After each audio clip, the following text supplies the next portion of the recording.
Alright guys, we are back for another Dokkan battle video. Well, so lately, the last couple of LRs for Dokkan have been very hit or miss, in terms of character performance, right? So we had the Int LR Spirit Bomb Goku, who I would say is probably the single worst, like, timed pick for a character ever. The Spirit Bomb Goku. I can't imagine, like, people are ever going to, like, care less about a character, than that Spirit Bomb base Goku. He's got to be, like, the number one, like, people did not care about, right, and won't care about ever. And the character wasn't even that good. I do think that there is a correlation between strength of character and, you know, maybe the amount of money it makes, obviously how popular it is for people, right? Like, a character like Captain Ginyu is not as popular if he isn't as busted when he comes out, right? Like, imagine if Captain Ginyu, like, had Raditz level performance. We'd look like Captain Ginyu would be the jokes, not Raditz. Instead, I mean, now Dokkan players look and think about Captain Ginyu as a god. I mean, he's not really a god anymore. He's still pretty solid, but that's the way he's viewed. And I think Ginyu actually did decent in sales. So we had that fumble of the Spirit Bomb Goku. Then Tanabata LR Super Saiyan 4 Goku, monster W in every way. Animations, pick, everything was good. And then we get to LR Omega Shenron, Carnival LR Omega Shenron. Now, Omega is a great, like, he needed an LR. That was awesome. But, unfortunately, I don't think they made Omega quite good enough. I think that Omega is just a little bit of a silly Billy when it comes to how powerful he is. So, I mean, I guess let's just go ahead and start jumping into this. So, I don't think Omega is a top 10 LR. Top 10 LRs right now, I feel like, are very competitive. They're really strong. Remember that Dokkan, they haven't, like, completely blitzed even, like, the 7th anniversary LRs yet. Like, I would not put the 7th anniversary LRs on my top 10 LR list, but, like, you could probably get them at 10. Like, you could probably argue them at 10, right? So it's like, power creep hasn't exploded that much, you know, in the last year and a half. So because of that, we are left with, you know, the top 10 LRs now being tough to get into. Like, you have to have a good, solid design. And Omega, while he's good, I don't think that his design is very good. I think his design is actually dog shit. So I do want to get a tier list with Omega on it, so I guess this is the first ever Carnival LR tier list that we are doing here. This is the first one I'm ever doing. We now have 6 characters that are available to go on this list. So let's just go ahead and jump in. All right, now number 6 is like, dude. So obvious. Metal Fraud right here. Metal Cooler, I mean, is he good? I would say yeah. He's got some stuff to him. But how good is he? He's okay. Like, that's it. If you go through a lot of what this guy does, he is, for the most part, sort of just raw stats, right? Like, his attack stats aren't crazy. He doesn't have built-in additionals. He doesn't have built-in crits. Defensively, he is, like, horrible. He's actually horrible defensively. I don't know. I mean, what is the ruling? Do we directly count his revive? Do we directly count his revive as, like, a defensive ability? We can. It's like a defense / utility, right? But, like, Metal Cooler's ability to tank is non-existent. He is not a good defensive character at all, right? And it's like he has his healing as well. And the healing is definitely good, right? Like, if you're using a character that could heal on a team with characters that can tank. So Metal Cooler is very likely right now to share a team with LR Gold and Frieza or Amond and Raisin, right? Characters like that who will live super attacks, but they probably will take, you know, 200k, 300k, something like that. So the Metal Cooler can help heal it up a little bit is good. But I do see people pretend as though this healing is like, oh my god, it's so unbelievable, when in truth, you know, you could just get strong defensive characters. I don't know, 23rd World Tournament Goku, Carnival Int LR Kid Gohan, Vegeta and Trunks, who have just high defensive stats, get same type orbs, and they heal just as much, if not more, than this guy, right? Like, it's not that tough. So I don't know. I think that there's a very nasty problem with this character of he dies and you revive, which is great because you revive a full HP. So it's a nice little reset. But then he comes back around again and dies again. And this happens to me. I mean, I don't want to lie and say it's frequently, but this has already happened to me several times this year. Well, okay, I was using this guy a lot against Red Zone Cell Max at the start of the year, and that happened a bunch, where Metal Cooler would die twice, right? He would die, we'd revive, and then he'd die again, and then we lose. I have had that happen to me against Omega already. This guy just isn't doing anything overly special, right? I think if I would give a fix to this character, I think it's very simple. When he revives with like 50% damage reduction or 60% damage reduction. Like that's all he needed. I think if he did that, I would be much more comfortable with this character, because then it's like he revives and he actually has worth to the team. Right now, after this guy revives, I mean, he's a joker. He's a clown.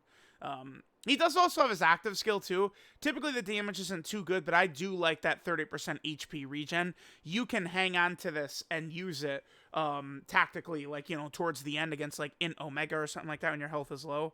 I would love to be more positive about this character, but he's just not really doing very much, unfortunately. Okay, so next is Carnival LR Omega, unfortunately. Coming in at the 5 spot on Carnival LRs. Now, Omega himself is very good, but it does become very tricky. Like how do we grade this guy effectively? Because this guy on the full GT bosses lineup, you know, full power, like he's probably 1 or 2. Well, no, he's not 1. He's probably 2 or 3 on this list. Okay, here's what I'm saying. If this condition was extreme class ally, I think I would have this guy at 2 or 3 on this list. But it's very difficult to talk about, like, okay, Omega himself is really good. He's Rainbow Orb changing. I mean, his damage doesn't really get that good until he revives, but I mean, he can revive and then his damage could be good. You know, he's got, you know, this damage reduction, this strong defensive ability. But the issue is, in order for this guy to look super crazy, you have to run characters who it's a carnival of one-shots. I mean, if you're running this GT bosses character, like this category, like all these characters are just characters that just get killed in one hit. Like all of them. Baby dies in one hit. I mean, HL Super 17, he gets a lot of damage reduction, but he's just so old now. Like, you die repeatedly with this character. Super 17, you die with this character, right? Like this whole roster. Tech Sin, he dies. There's nothing. Like, you have nothing here. So it's very difficult for me to say, like, yeah, he's so good when you're running a GT bosses lineup, when the fact that you're running a GT bosses lineup means you're going to lose every single time, right? Like I feel like if I ignore this, then I would then have to ignore, you know, I don't know, Super Saiyan 3 Goku and Super Saiyan 2 Vegeta dying at the start of fights or something like that, right? Like, it's I don't want to say it's the same thing, but, you know, every character has a flaw.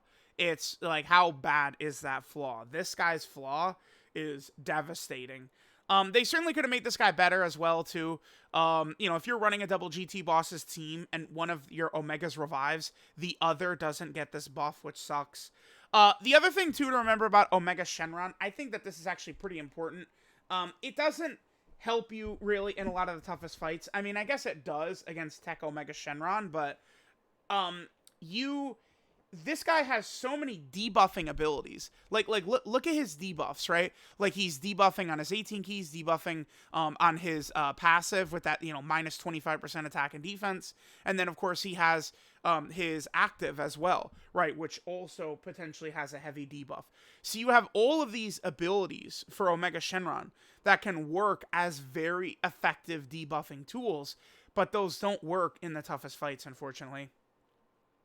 I think that Omega would have just been so good if it was just extreme class, because it's like, you know, people will say, oh, he doesn't really share teams with like these, like, he's not on these strong villain teams right now, but it's like, just right now, you know, I mean, full power, transformation boost, inhuman deeds, power absorption, powerful comeback, battle of fate. Like these are like these could be legitimate villain teams. So it's sad. It's sad. It's sad. All right, moving on next. Next we have STR LR Carnival Goku.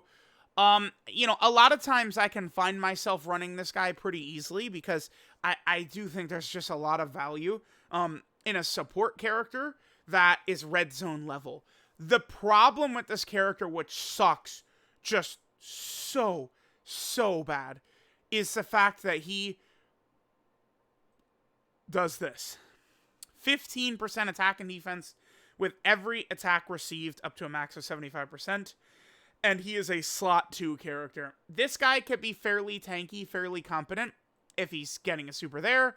If he gets his guaranteed additional super right there from being at 24 key, right? If he's fully built up, you know, this guy can be a reasonable tank. But they are asking you to have a slot 2 or slot 3 character receive 5 hits, which is not easy. You know, a lot of times, like, when it comes to arguing these characters, like, I'll see people just say, oh, no, it's not hard. Well, I mean, that's wrong. That's wrong. That's not true. It's like, yes, it's a slot 2, slot 3 character. This is out of your control. You'll get one run where maybe you get 5 hits right away, but this is not just a consistent common thing. And then here's the other thing, too, with this guy. Is his greatest value, maybe I've used this guy, I don't know, 150 times, like in like serious runs, 200 times. How many times have I gotten a scouter? 10 times? Maybe? You know, like maybe I have like 10% of the time I ever use this character, I get the scouter or something like that. Like 10 hits on this guy, you get the scouter and you get his active. The active is really good. You get guaranteed crits for the turn, all allies getting key, right? And then you get the scouter, but like you don't get that 10 hits. It's just not something you get too often. You know, they could have made slight changes to this guy. He would have been a lot better. Number one, build up like this is just poopy. Like, no. I mean, you could have maybe kept the 10 hits for this, changed this buff right here to an on super attack buff, and then I don't know, with something with the scouter. I mean, this guy is like so good once you have the scouter up and the active and the support and all that, but it's just not easy to get there, right? Like it's not. Next we have Tech LR Carnival Goku. I actually am dropping him a little bit right here. I don't want to go too crazy and like super overreact to the Omega Shenron boss fight, right? I don't want to overreact terribly to it. But at the same time, I do think performance in there probably matters more so than any other fight, right? It's the hardest fight in the game. What happens is, like, when a hardest fight in the game exists, they don't typically then go down from that point, right? So, Sin Shenron was the hardest fight in the game, and then what happened? Now they created a more difficult version, Omega. So now Omega's the new hardest fight in the game, which is a little bit harder than Sin. So it's like the next really tough fight is going to be harder than Omega. So, again, it's tricky. There's characters who I don't really like their performance in the fight. Maybe like the 5th Anniversary Blue Fusions, Pat the Power Kid Goku, I don't know, Beast Gohan, right? Like, there's a lot of characters who sort of get a lot of ability when they attack that I'm not the biggest fan of in that fight, but I don't think they all of a sudden suck balls. So it's like, I do feel like you got to get a balance of like grading characters in that fight versus how they still are performing in all the other like red zone style difficulty stages. But the main purpose of all this is, I would just say, I mean, I guess we could just fill out the entire thing now. I think that Int LR Kid Gohan in particular, I mean, AGL Carnival Goku, he is getting buffed quite a bit. Oh, I didn't do the separate tiers one. I'll pause in 1 second, and we'll make the tiers one, like the tiers as well. But I do think in Carnival LR Kid Gohan, his performance is massively improved in this new hardest fight, and you could see him at full power every single time. This Goku was already super good, and he's still really good in that fight. Tech Carnival Goku's good. He's a strong defensive character. He could stack up, he could guard, he could revive. He can do a lot of good things. Maybe he's not really so good if you're going to bring a different revive character to the team, right? So maybe if you're going to decide to run the 8th anniversary LR or something like that, sure. But people just pretending like this guy is just a 0 now is not true. I mean, he certainly has flaws, right? I mean, he always has. The very first hit he takes, if that's a super, that can be tricky for him, but I've found this guy to still be a very effective character. And this guy is on a lot of category teams where it's not like there's 50 other revive characters. Like, this guy's probably going to be getting his revive, right? I like him. But this is my type of character. Guarding, defensive stacking. This is a solid character. Strong, good, consistent link set. He's on a lot of teams. He's on some teams that could use help. You know, powerful comeback, Super Saiyans, exploding rage. You know, so I do like this Carnival Goku. Now, in LR Kid Gohan, I mean, he is massively helped out by the length of the Omega Shenron fight. And previously, the Sin Shenron fight ended with a physical phase, which is type disadvantage for Gohan. Whereas this new phase is type neutral. I mean, I've had Kid Gohan, you know, a 1.3 million defense, doing an 11 million attack stat into like 8 million attack stats, and then he has 30% defense or 30% damage reduction after he supers. He's just ridiculous. This guy can be very ridiculous. He could stack up a lot of attack and defense. If you got the unit super attacks, you could stack up attack. This active skill can hit quite hard. Carnival Kid Gohan is really good. I mean, I feel like I was his only defender. This was, I mean, previously the most unpopular character ever. Only surpassed now by the Spirit Bomb Goku, who no one cares about. But people didn't care about this guy, and they just thought he was bad. But, like, no, like, this Kid Gohan is crazy. Like, he's ridiculous. And then we have this guy. I mean, this guy is just, you know, guarding, stacking. He has this ridiculously busted ability I love so much, where he will heal if your HP is under 40% at the end of the turn. That's a lifesaver.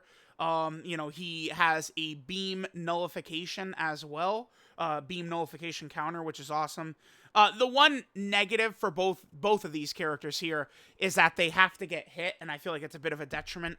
Kid Gohan having to get hit, considering he is a slot 2 character, 100%, considering you have to super an enemy first, and then he applies damage reduction to them, right? Like, you know, so him having to get hit sucks balls. This guy as well, I mean, this guy makes more sense to have to be hit because he is a guarding character, stacking character who would go in like slot 1 and stuff like that. But typically, it's having to get hit is just something that I don't really enjoy too much. He also does have his active skill, not the craziest, but if you by chance have gotten hit 9 times already to get this big attack buff right here, this could do some damage. It does give him guaranteed crits for the turn. One negative for this guy as well is he doesn't have prepare for battle, but he's still very good. So there we go. There is the, well, I guess I'm going to call it top 10 Carnival LRs. Let me just quickly do like the tier one. Hold on. All right, guys. I think I would probably go with this. I think. Do I want to move Metal Cooler up? No, I just don't really see much of a point in moving Metal Cooler up. I mean, that's what he does. I don't feel like he impacts the fight nearly as much as people like to pretend that he does. He can do some stuff, but I mean, I'm pretty comfortable probably putting him like this. Where would I rank Metal Cooler like overall, right? Because it's like these 3 characters are like top 10 LR contenders. These 2 would probably be in like the 10 to 20, 10 to 25-ish range. I don't Metal Cooler, do I think he's a top 25? Is he even a top 25 LR? He has to be, right? Like, that's probably disrespectful. He has, I mean, he's definitely a top 25 LR, but I mean, top 25 unit in the game? No, definitely not. I think that Metal Cooler, and it's not just him, the Super Saiyan Goku and Vegeta he came out with, they're both underpowered and undertuned and should be stronger. But I'm gonna go with this. The Metal Cooler fans can be mad at me, but I'm sorry, man. He just does not do that much. I wish he was better, but he does not do that much. His animations are kick-ass. We'll always agree on that. So, there we go. Let me know what you guys think of the top 10 Carnival LRs. Thank you guys for watching, and I'll catch y'all next time.